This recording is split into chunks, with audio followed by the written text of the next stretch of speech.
Assalamualaikum warahmatullahi wabarakatuh.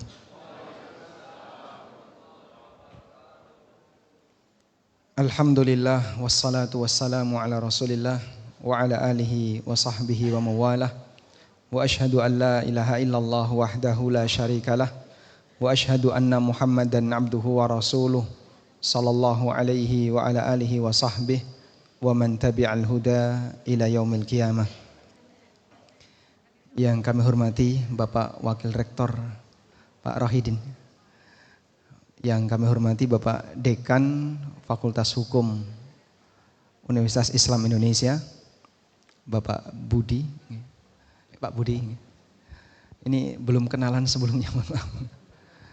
Bapak Ibu sekalian, para dosen dan sivitas akademis di Fakultas Hukum Universitas Islam Indonesia. Pertama, kita layak bersyukur kepada Allah Subhanahu wa taala atas semua limpahan rahmat yang Allah berikan kepada kita, sehingga di kesempatan siang hari ini Allah berikan kita kemudahan untuk bisa kumpul bareng dalam rangka mengayu bagio, bersama-sama berbahagia untuk acara Syawalan. Dan temanya luar biasa ya, Spirit Syawal untuk membangun kerendahan hati dan harkat jati diri. Saya sebelumnya ingin menyampaikan sesuatu ya. Kita kajian di jam kritis. Biasanya jam sekian kan Anda ngapain, Pak? Tidur, Pak. Apalagi masih libur ya. Tapi diisi kajian. Ya mudah-mudahan nanti bukan saya yang melek sendirian ya. Yang kedua, saya ini alumni UGM tapi lebih sering ngisi di UII. Makanya sampai kampusnya iri. Kamu sudah mengalami pembelotan. Jarang sekali saya ke UGM, lebih sering ke ULIL. Ya meskipun beberapa kali sempat ngisi di Maskam UGM. Tapi apapun itu, kita ingin sama-sama belajar. Dan saya merasa bahagia ketika diberi kesempatan untuk ngajar di lingkungan UII. Seingat saya mulai ngisi di Ulil Albab mulai tahun 2016. Alhamdulillah sampai sekarang berarti kurang lebih sudah 10 tahun. Baik. Selanjutnya Bapak Ibu yang dimuliakan Allah Subhanahu wa taala. Informasi yang tadi disampaikan oleh panitia, kajiannya jangan panjang-panjang. Maksimal 40 menit. Karena peserta masih punya acara untu. Betul, Pak? Dan acara inti dari Syawalan adalah acara makan-makannya. Makanya untuk kajiannya nggak usah lama-lama, pokoknya yang penting melu gayeng kabeh, semuanya bahagia, mudah-mudahan acara ini berkah. Berbicara tentang bagaimana upaya kita untuk merendahkan diri dan mengangkat harkat sebagai seorang hamba. Allah Subhanahu wa taala berfirman dalam Al-Quran, tepatnya di surat Al-Mujadilah ayat 11. Al-Mujadilah ayat 11, ini adalah ayat yang mengajarkan adab dalam sebuah majelis. Bagaimana bentuk adab yang diajarkan oleh Allah di majelis? Allah Subhanahu wa taala berfirman, "Ya ayyuhalladzina amanu idza qila lakum tafassahu fil majalisi fafsahu yafsahillahu lakum wa idza qila anshuzu fanshuzu yarfa'illahu alladzina amanu minkum walladzina utul ilma darajat." Wahai orang yang beriman, kalau kalian dalam sebuah majelis diminta untuk bergeser, maka geser. Tafassahu, geser, kasih ruang dan celah bagi yang lain, maka bergeserlah untuk memberikan ruang dan celah bagi yang lain. Wa idza qilan syuzu fanshuzu, dan kalau kamu disuruh berdiri untuk pindah, berdirilah dan pindah. Lalu Allah Subhanahu wa taala mengatakan, yarfa'illahu alladzina amanu minkum walladzina utul ilma darajat. Allah mengangkat beberapa derajat orang yang beriman di antara kalian dan orang yang memiliki ilmu. Ada satu kesimpulan yang bagus yang disampaikan oleh sebagian ahli tafsir berkaitan dengan ayat ini.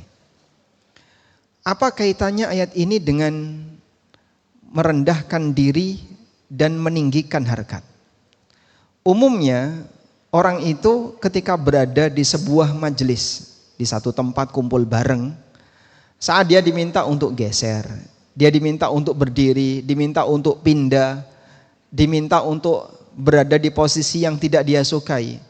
Bagi mereka yang masih punya kecenderungan jiwa yang ada unsur sombong, ada unsur dia nggak terima, maka dia akan berat untuk melakukan itu.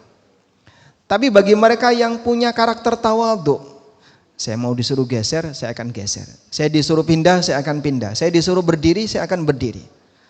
Ketawaduan seorang hamba ini sehingga membuat dia gampang untuk diatur, menyesuaikan kondisi masing-masing keadaan. Sehingga dia akan menjadi orang yang ketika diminta ke kanan, dia mungkin geser ke kanan, diminta ke kiri, dia geser ke kiri. Dia tidak bertahan. Duh, aku kan pejabat, aku kan orang terhormat, aku punya jabatan, aku punya posisi, kenapa aku harus disuruh pindah? Mungkin ada sebagian orang yang bersedia. Nah, disinilah Allah Subhanahu wa taala menyebut bahwa karakter seorang hamba yang tawadhu, dia punya adab ketika di majelis. Karakter seorang hamba yang tawadhu, dia tahu diri ketika di majelis. Sebagai balasannya, yarfa'illahu alladhina amanu minkum walladhina utul ilma darajat. Allah akan mengangkat derajat orang yang beriman di antara kalian dan orang yang berilmu beberapa derajat.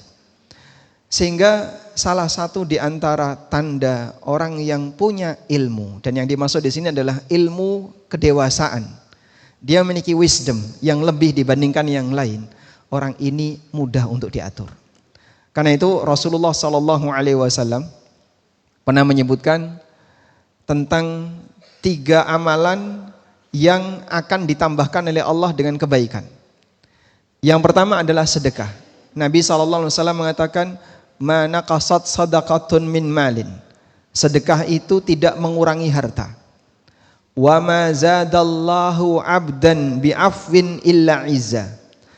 Dan yang kedua, ketika seseorang hamba itu dia suka memaafkan, maka Allah Subhanahu wa taala akan menambah kemuliaan untuknya. Yang ketiga, wa ma tawadha'a ahadun lillah illa rafa'ahu Allah. Siapapun yang tawadhu untuk Allah, maka Allah Subhanahu wa taala akan mengangkat derajatnya. Baik. Dalam 3 rangkaian amal ini, semuanya berangkat dari suasana batin yang penuh dengan rahmah dan kasih sayang. Penuh dengan sifat kedermawanan. Baik dermawan dari sisi properti berupa harta, maupun dermawan dari sisi kehormatan. Dermawan dari sisi properti berupa harta. Nabi SAW ngasih motivasi, mana qasat sadaqatun min malin. Sedekah itu tidak mengurangi harta. Sehingga memang secara matematis, perhitungan sederhana, orang yang mengeluarkan uang untuk sedekah, itu nominalnya berkurang. Tapi hakikatnya gimana Pak? Bertambah. Bertambah apanya? Nilai keberkahannya. Apa yang dia sumbangkan untuk kegiatan sosial, akan diwujudkan oleh Allah jadi pahala. Sehingga dia mendapatkan keutamaan yang lebih dengan harta yang dia keluarkan. Karena itu, dalam ayat yang di mana Allah mengkontraskan antara riba dengan sedekah, Allah mengatakan yamhaqullahu riba wa yurbi as-sadaqat. Allah membinasakan riba dan mengembangkan sedekah. Kata Ibnu Katsir rahimahullah, hadza min babi muamalatil abdi binaqidihi. Ini ayat yang menjelaskan bahwa Allah memberikan balasan kepada hambanya berkebalikan dari obsesi yang dimiliki oleh sang hamba. Orang sedekah, uangnya berkurang. Tapi oleh Allah Subhanahu wa taala malah ditambah. Yamhaqullahu riba wa yurbi as-sadaqat. Allah kembangkan sedekah. Orang yang bertransaksi riba, harapannya apa Pak? Hartanya bisa semakin banyak, hartanya bisa bertambah. Apa balasan yang diberikan oleh Allah Ta'ala? Allah, kalau orang itu bersedekah senilai 200.000 Pak. Dikasihkan, A memberikan sedekah 200.000 kepada B. Pertanyaannya, siapa yang lebih mendapatkan keuntungan dalam hal ini? A atau B? Saya ulangi ya. Ketika A memberikan sedekah 200.000 kepada B, siapa yang mendapatkan keuntungan? A atau B? Ya? Ayo dua-duanya toh Pak. C itu komentator. Siapa yang mendapatkan keuntungan, A atau B? A dan B, dua-duanya. Baik, siapa yang lebih untung, A atau B? A, kenapa A? Dilipatkan. Baik, Bapak bisa ngukur ya. Orang yang mendapatkan duit 200.000, dia untung nggak? Untung. Kira-kira 200.000 ini habis dalam waktu berapa hari Pak? Hah? Tergantung apa Bu? Tergantung bojone nggih.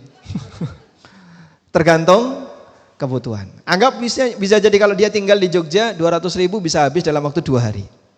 Tapi orang yang sedekah 200.000 pahalanya kapan? Sampai abadi, sampai kiamat. Pahalanya bertahan, dijaga oleh Allah abadi sampai kiamat. Sehingga orang yang bersedekah 200.000 mendapatkan keuntungan yang sifatnya selamanya. Sementara orang yang menerima 200.000 dia mendapatkan keuntungan dan bisa habis dalam waktu 2 hari. Makanya orang yang bersedekah hakikatnya dia lebih mendapatkan keuntungan daripada yang menerima sedekah. Sehingga saya tanya, Anda itu lebih senang memberi atau diberi? Saestu. Benar. Lebih senang memberi atau diberi?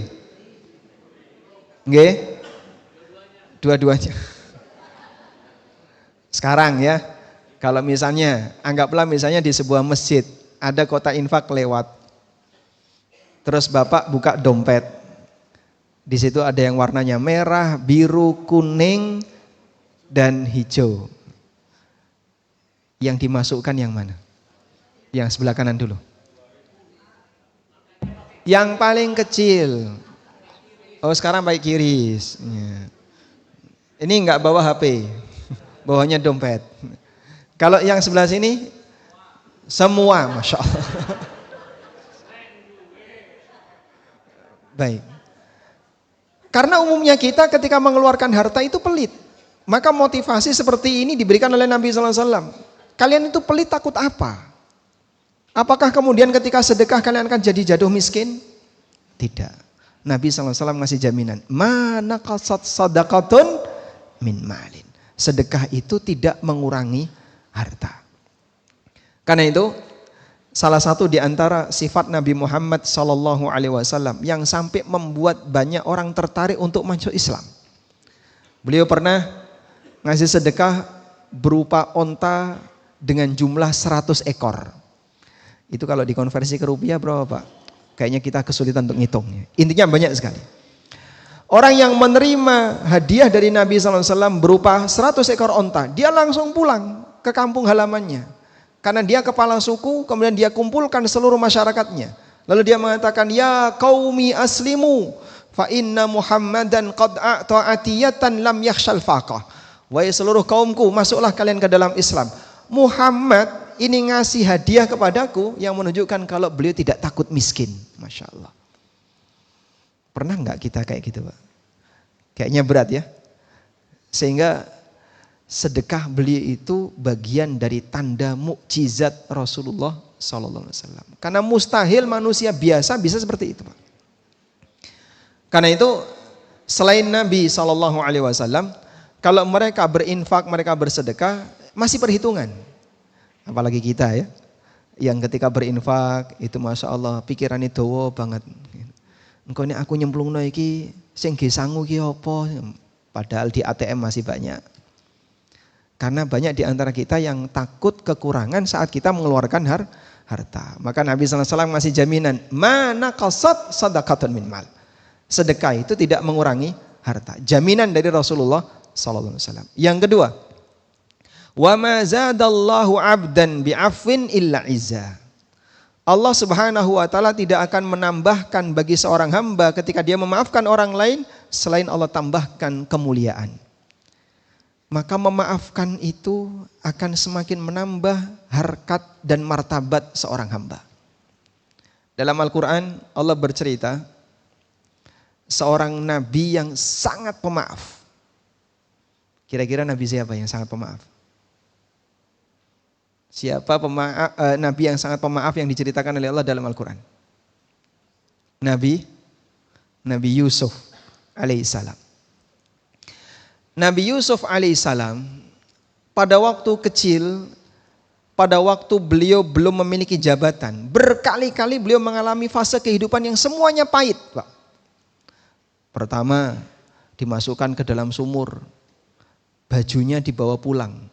Kebayang nggak Pak, dimasukkan ke dalam sumur tapi nggak pakai baju? Kira-kira gimana? Dikerubuti lemut. Bajunya dibawa sama saudaranya, dikasih darah. Lalu lapor kepada bapaknya, bidamin kadzib, dengan adanya darah dusta, bahwasanya anakmu Yusuf dimakan serigala. Sehingga bajunya Yusuf dilucuti, kemudian dia dimasukkan ke dalam sumur. Habis itu diapain? Ketika Nabi Yusuf ditemu sama pesuruh ya, karena yang nemu ini bukan saudagar tapi pesuruh.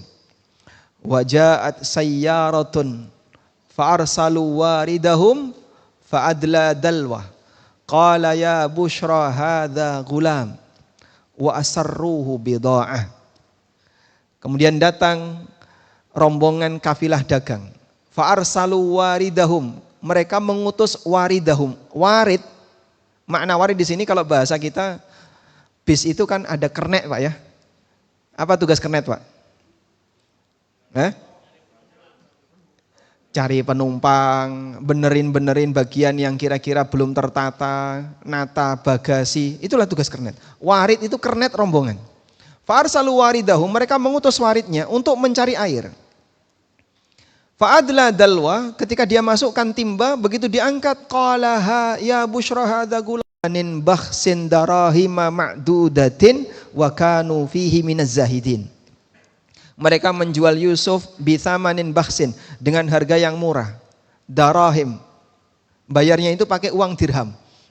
Uang dirham sama dinar mahal mana? Dinar. Ini bayarnya pakai dirham. Ma'dudatin, yang bisa dihitung. Jadi bukan nyakup nyoh, bukan. Tapi cuman beberapa dirham. Wa kanu fihi minaz zahidin, dan mereka sama-sama tidak butuh Yusuf. Zahid, zuhud, maksudnya tidak butuh Yusuf. Mereka sama-sama nggak butuh Yusuf. Kebayang Bapak, kalau ada orang yang transaksi, penjualnya nggak butuh, pembelinya nggak butuh, kira-kira gimana? Weh, saikhlasnya sampean Mas, bayar piro weh. Sama seperti Bapak menjual kulkas bekas ke tukang rongsok, disimpan di gudang jadi sarang tikus. Begitu tukang rongsok datang, Pak ini saya jual kulkas. 2.000 pripun Pak? Kulkas kok 2.000 toh Mas? Kadang kan kita ngelos dodo, kulkas diregani 2.000. Pernah Pak jualan barang bekas ke tukang rongsok? Kulkas diregani 2.000, diregani 3.000. Kita kadang nompo duit 3.000 jual kulkas bekas. Sing duwe ra butuh, yang punya kulkas gak butuh, yang beli ya kalau mau segitu, kalau enggak ya tak tinggal. Baik, itulah Yusuf, calon nabi dijual. Praktek perdagangan manusia Pak. Itu kalau zaman sekarang kan kriminal ya Pak. Tapi yang jadi objek siapa? Calon nabi. Maka kalau Anda Pak atau ibu-ibu misalnya sempat mengalami situasi misalnya dihina orang, dilecehkan orang, hari ini kok aku apes banget ya Mas. Tadi pas berangkat diklakson orang kaget. Terus kecipratan ketika orang lewat, ada genangan air nyiprat ke baju saya. Sampai di depan dimarahi satpam. Begitu masuk dimarahi dosen. Ketemu Pak Dekan, diseneni Dekan. Hari ini apes. Baik, kalaupun Anda merasa Anda sedang mengalami apes, ingat Nabi. Mau melakukan selingkuh dengan istrinya, penguasa. Dan itu beliau terima semuanya. Tapi pada saat sang raja bermimpi, raja ini saat bermimpi itu kan tanya sama seluruh punggawa-punggawa kerajaan. Apa jawab mereka? Qalu adghathu ahlam wa ma kunna bi ta'wilil ahlami bi'alimin. Wahai sang raja, itu hanya mimpi kalut.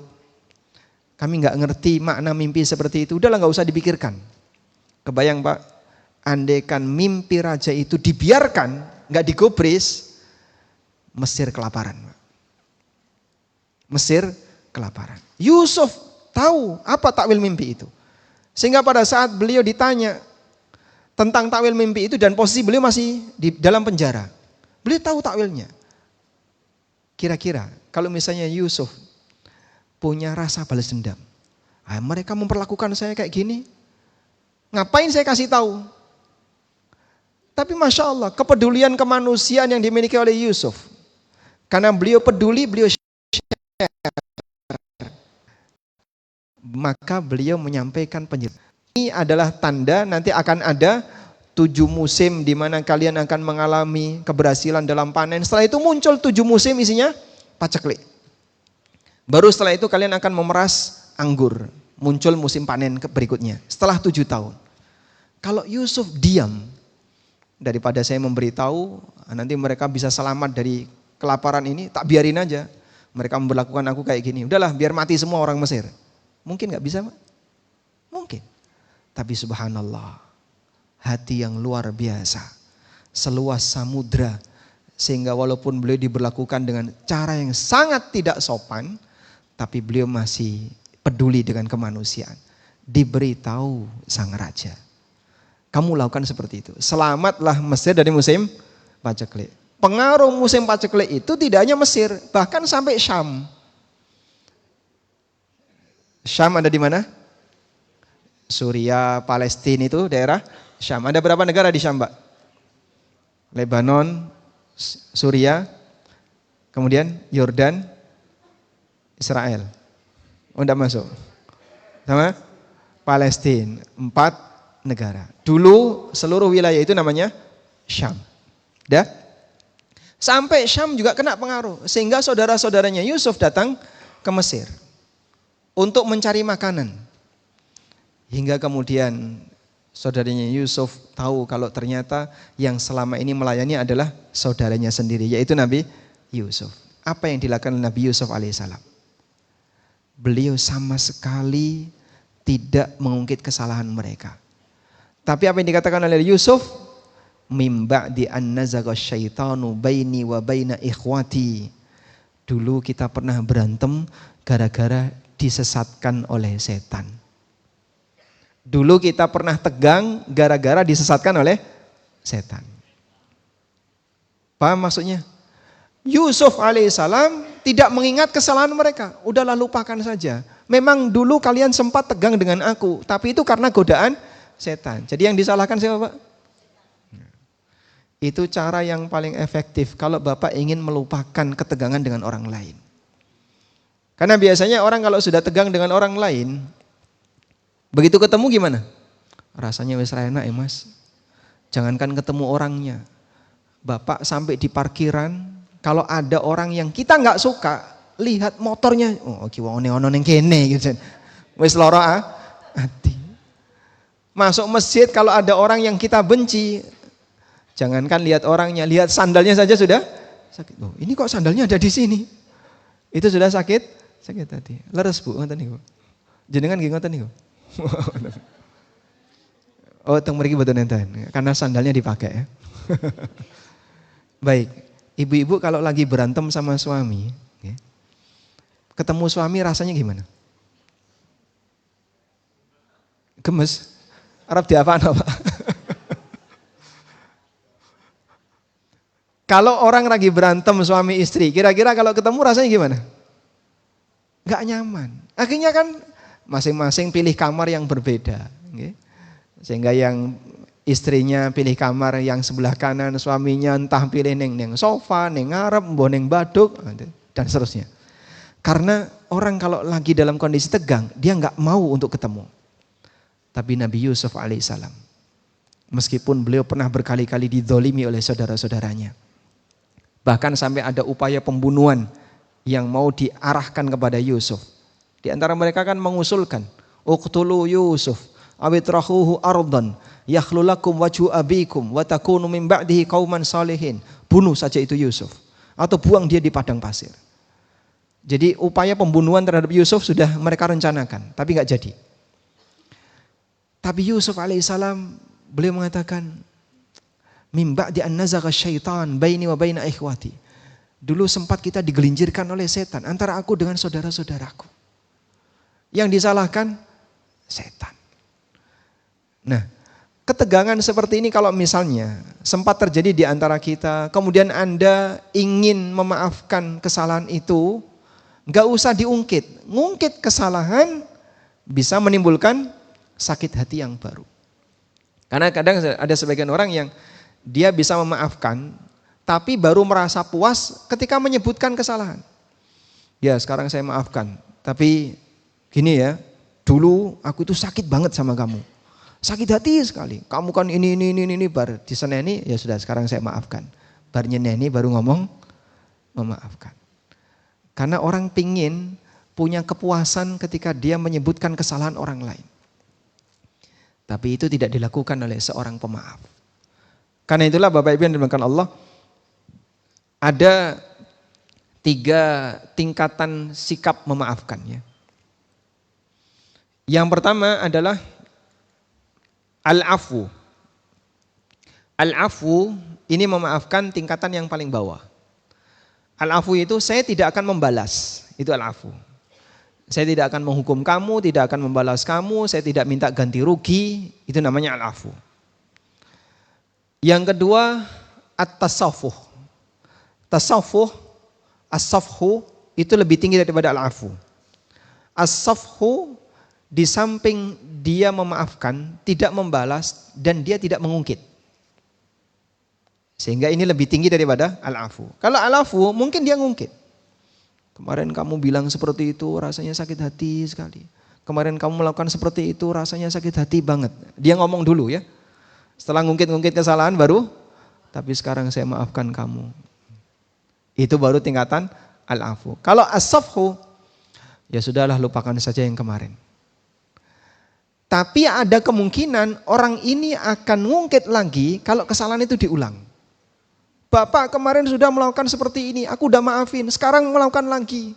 Aku udah gak kuat kalau kayak gini. Nah itu berarti belum pada tingkatan yang lebih tinggi. Nah, tingkatan yang lebih tinggi lagi adalah al-ghufru, yaitu menutupi. Ghafara yaghfiru itu makna secara bahasa artinya menutupi. Al-ghufran itu artinya menutupi. Makanya dalam bahasa Arab helm itu disebut mighfar. Helm dalam bahasa Arab namanya mighfar karena fungsinya menutupi. Sehingga kalau sudah sampai pada tingkatan menutupi, maka dia punya prinsip. Kesalahannya dimaafkan, dia tidak akan ngungkit. Kalaupun berulang, yang lama tidak akan saya angkat kembali. Karena kan yang namanya orang salah kepada orang lain terkadang tidak hanya sekali 2 kali. Muncul kesalahan yang sama, salah lagi. Orang yang punya sifat dia suka mengampuni, punya sifat ghufran, maka dia tidak akan mengungkit apa yang dulu pernah terjadi padanya. Sehingga kita belajar untuk melakukan seperti ini. Kalau sampai seperti para nabi, tidak mungkin Pak. Ada manusia bisa ditiru tapi tidak bisa disamai. Itulah para nabi. Meniru para nabi bisa, tapi menyamai para nabi mustahil. Sebab mereka manusia yang dilindungi oleh Allah. Namun kalaupun kita tidak bisa sampai pada tingkatan ideal seperti para nabi, minimal menuju ke arah ideal. Illam takunu mithlahum fatashabbahu fa inna tashabbuha bil kirami falahu. Kalau kamu tidak bisa seperti mereka, maka tirulah apa yang mereka lakukan. Karena meniru orang yang mulia itu akan menambah kebahagiaan. Baik. Kemudian yang terakhir, yang ketiga, Nabi SAW mengatakan, wa ma tawadha'a ahadun lillah illa rafa'ahu Allah. Tidaklah seseorang itu tawadhu di hadapan Allah kecuali Allah Subhanahu wa taala akan mengangkat derajatnya. Kenapa di situ ditegaskan oleh Nabi sallallahu alaihi wasallam tawadhu'a lillah, tawadhu untuk Allah. Karena ada orang yang berpenampilan tawadhu tapi kadang tidak ikhlas. Misalnya tawadhu tapi hanya untuk mencari apa Pak? Biar disebut sebagai orang yang rendah hati, untuk nyari pujian orang lain, sehingga dia menampakkan sikap tawadhu. Di balik ini ternyata beda. Ya, cari validasi di hadapan orang lain. Maka dia berusaha untuk bersikap tawadhu. Jaim itu hanya bisa sementara. Jaga image itu hanya bisa sementara. Makanya alat ukur akhlak kita ini baik atau buruk, kira-kira yang menilai siapa, Pak? Untuk bisa mengetahui alat ukur kira-kira kita ini orang baik atau buruk, itu penilaian siapa? Hah? Penilaian siapa? Orang terdekat kita. Siapa orang terdekat kita? Orang terdekat Bapak sinten, Pak? Istrinya. Orang terdekat istri? Suami. Karena itu Nabi SAW pernah mengatakan, khairukum li ahlihi. Orang yang terbaik di antara kalian adalah orang yang bisa bersikap terbaik kepada istrinya. Sebagaimana istri yang terbaik adalah yang bisa bersikap paling baik kepada suaminya. Kalau seorang wanita bersikap baik kepada istri tetangga atau kepada suami tetangga, apa itu namanya? Amalnya lebih gede. Ada orang yang dia bisa baik kepada orang lain karena ketemunya cuma sekali, 2 kali ya. Sehingga misalnya, mohon maaf ya, yang pakai seragam biru sama biru muda, ya. Ini tugasnya apa? Teknisi ya. Kalau teknisi di kampus ada kerusakan kecil, kemudian ada perintah, ngerjakannya tunggu 2 jam atau segera? Siap gitu ya. Tapi kalau di rumah genteng bocor, pripun Pak? Nggosak yang durung ambruk. Baik. Seorang pembantu misalnya, dia kerja di rumah orang lain ya. Rajin nggak kira-kira Pak? Oh rajin Pak. Langsung cuci piring, baru cuci piring ngepel, baru ngepel langsung jemuri baju, nyuci dan seterusnya. Begitu di rumahnya kelekaran. Kenapa berbeda? Karena di tempat orang lain kita bisa jaim. Tapi kalau sudah bersama dengan orang terdekat, selama berapa lama kita bisa menahan jaim? Nggak bisa tahan lama. Layar akan terkembang pasca kita menikah. Di saat itulah orang yang paling tahu karakter kita yang sejatinya adalah istri. Yang paling tahu karakter wanita yang sejatinya adalah suami. Makanya kalau ingin lihat saya ini orang baik atau buruk, nanti Bapak tanyakan ke istrinya. Menurut kamu, aku nek dikasih nilai 1 sampai 10 nilainya berapa? 4 Pak. Berarti gagal tadi. Ya wes, kalau begitu besok kita jalan-jalan. Oh kalau gitu jadi 8. Baik. Jadi kita tidak akan mungkin bisa bertahan lama untuk menjaga image jadi orang baik ketika bersama dengan orang dekat. Di saat itulah penentu dari nilai kita yang sejatinya adalah orang dekat. Makanya teman dekat, tetangga dekat, kemudian keluarga, ini yang menjadi standar kita. Mereka yang lebih tahu, Bapak ini orangnya galak atau tidak. Oh baik hati. Bapak ini orangnya suka memaafkan atau tidak. Yang lebih tahu orang dalam. Sehingga kalau hanya sebatas unggah-ungguh ketika di kampus ketemu atasan, belum tentu dia melakukan yang sama ketika ketemu keluarganya di rumah. Belajarlah untuk jadi orang yang selalu tawadhu untuk Allah. Tawadhu untuk Allah tidak dibuat-buat, tapi tawadhu yang jadi karakter. Dan di saat itulah Allah Subhanahu wa taala akan mengangkat derajat seorang hamba. Wallahu taala alam. Kayaknya jamaah sudah mulai gelisah ya. Bolak-balik ndelok jam. Cukup nggih? Sampai di sini? Baik, mungkin itu dulu yang bisa kita sampaikan. Kita berharap kepada Allah Subhanahu wa taala, semoga Allah taala memberikan kita hidayah untuk bisa menjadi hamba yang istiqamah, bisa menjadi hamba yang tawadhu, hamba yang selalu berusaha untuk rendah hati, baik di hadapan syariat Allah Subhanahu wa taala maupun di hadapan sama muslim yang lainnya. Allahumma inna nas'aluka bi anna nashhadu annaka antallah la ilaha illa anta al-ahadu as-samadu alladzi lam yalid wa lam yulad wa lam yakul lahu kufuwan ahad. Allahumma ighfir lana dhunubana wa israfana fi amrina wa thabbit aqdamana wansurna 'alal qaumil kafirin. Rabbana ighfir lana wal ikhwanina alladhina sabaquna bil iman wa la taj'al fi qulubina ghillan lil ladzina amanu Rabbana innaka ra'ufur rahim. Allahumma alif baina qulubina kama allafta bainal muhajirin wal ansar.